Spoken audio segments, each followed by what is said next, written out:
Good morning, everybody, and welcome to the last place in my house I have to shoot from. This is a little hall just outside of my guest bathroom, my guest bedroom, and my office, and my den. So since this is the last place in my house, this is going to be the last video in my theater blooper series. And this is the big one. This is the one people have actually been asking me about. It's sort of legendary in Houston theater circles. So without further ado, here is the King John story. This took place in August of 2001. We were doing Shakespeare's seldom seen play, King John. And it was directed by my dear friend and great actor as well as director, Ruddy Cravens. And I'm going to use a few photographs in this video just to clarify some things. This first one is of me as King John, with the great Lillian Evans playing my mother, Queen Eleanor of Aquitaine. Now there's an element in that photograph I want you to look for. Just remember this photograph because there's an object that plays a crucial part in this story. Without it, there is no story. And some of you are already chuckling. Anyway, in this there's a scene at the top of Shakespeare's Act 5 in which I, as King John, have to relinquish my crown to Cardinal Pandulph, the legate of the Pope, in order to be recrowned under the sanctity of the Catholic Church, which is something I don't want to do, but I do to keep the peace and to assure that nobody tries to come after me. And so anyway, on the page, if you look at it in the script, it's a very brief, like a 6-line exchange between the two, and so it doesn't look like much. Ruddy created this beautiful scene, and we were doing this out at Miller Outdoor Theater. Here's a picture of Miller from the outside, where you can see a big crowd on the hill, and then if you look in the distance, you can see the pavilion where the theater is. And so it was a huge venue, and the stage is ginormous. And Ruddy had created this scene at the top of this Shakespeare's Act 5, where I enter, and here's a picture of the proscenium at Miller, and if you'll notice the little yellow arrow, where the tip of that arrow is, that's where the door is, where I would make my entrance for this cross. And so it was a very, very long way to go on that huge stage.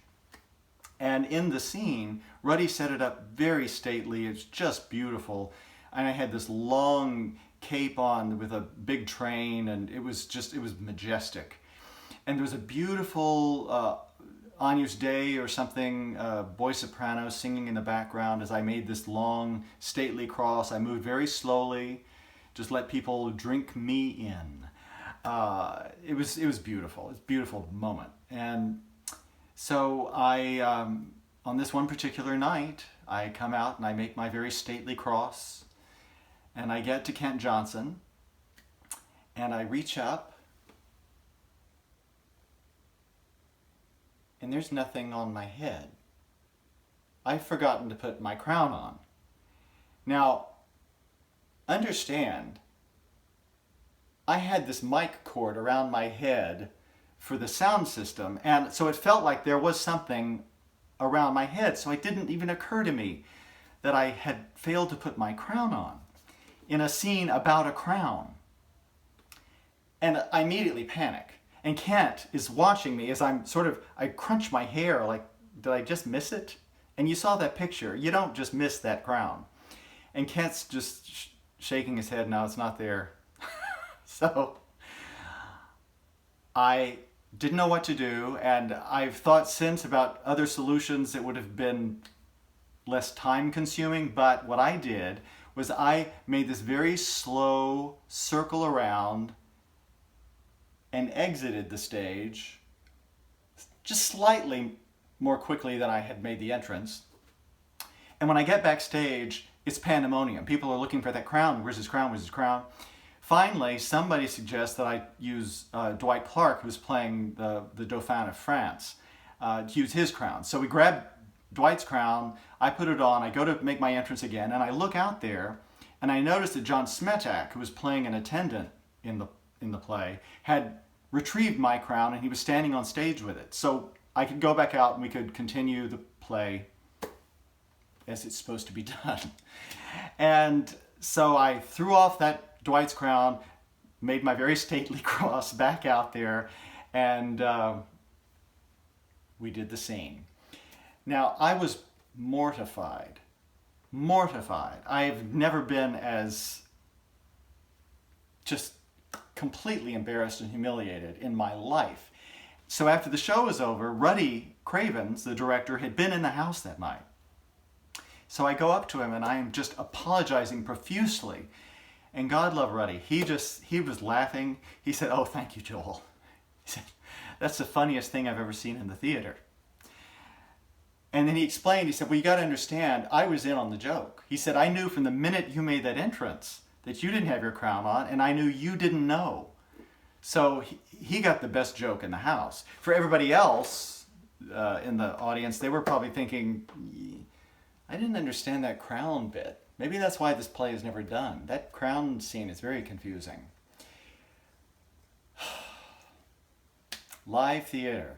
It's a joy and sometimes a terror. Anyway, there's there's the crown story. It is a golden oldie and will follow me to my grave probably. I have to have some sort of reference on my gravestone about, "Did you remember your crown?" Anyway, so there's the last story in my series, and I'm probably going to do a few specials. I'll see if I can get the cast back together. Do a couple of specials, because I've already thought of like 2 other stories that I wanted to share that I forgot, but I really want to keep this at 14. So I will not be sharing as often. So maybe next weekend I'll share something. But this is the last of the proper series. 14 is a good number.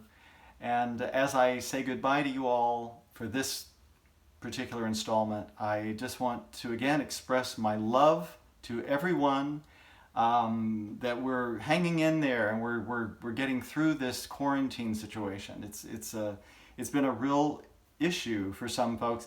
I'm a hermit, so it has not bothered me nearly as much as it has some people. So for those of you who are having a hard time of it, please reach out to anybody you know. Reach out to me, even if you only know me a little bit, because we can do a Zoom, doing a lot of Zoom these days.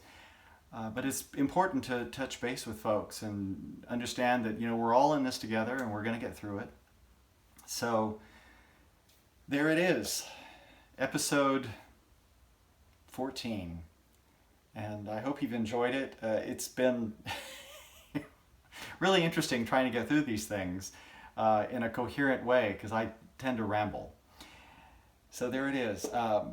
Big love to everyone. Stay positive, and I will talk to you at some point, probably not too further down the road. So take care all. Alrighty, bye-bye.